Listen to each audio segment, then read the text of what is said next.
নবান্নে টাটা গোষ্ঠীর চেয়ারম্যান মুখ্যমন্ত্রীর সঙ্গে বৈঠক করেন টাটা মোটরসের চেয়ারম্যান। রাজ্যে কি ফের বিনিয়োগ করতে চলেছে টাটা গোষ্ঠী, এই জল্পনা তুঙ্গে। যে ছবি আমরা দেখাচ্ছি আপনাদেরকে, নবান্নে টাটা গোষ্ঠীর চেয়ারম্যান মুখ্যমন্ত্রী মমতা বন্দ্যোপাধ্যায়ের সঙ্গে বৈঠক করেন টাটা মোটরসের চেয়ারম্যান। তাহলে কি রাজ্যে আবারও বিনিয়োগ করতে চলেছে টাটা গোষ্ঠী, এই নিয়ে জল্পনা তুঙ্গে। নবান্নে মুখ্যমন্ত্রীর সঙ্গে বৈঠক টাটা মোটরসের চেয়ারম্যানের সঙ্গে। রাজ্যে কি আবারও বিনিয়োগ করবে টাটারা? বিশেষ প্রতিনিধি দীপ্তিমান ভট্টাচার্য রয়েছেন আমার সঙ্গে টেলিফোনে। দীপ্তিমান, এই বৈঠক সম্পর্কে কি জানা যাচ্ছে?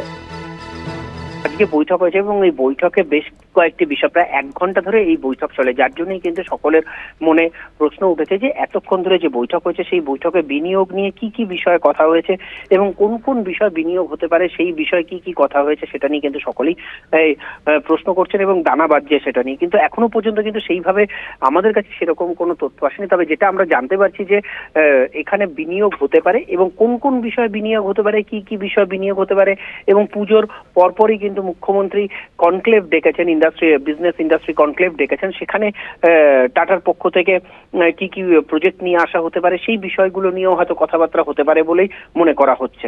ঋষি, ধন্যবাদ দীপ্তিমান। কথা বলছিলাম বিশেষ প্রতিনিধি দীপ্তিমান ভট্টাচার্যের সঙ্গে।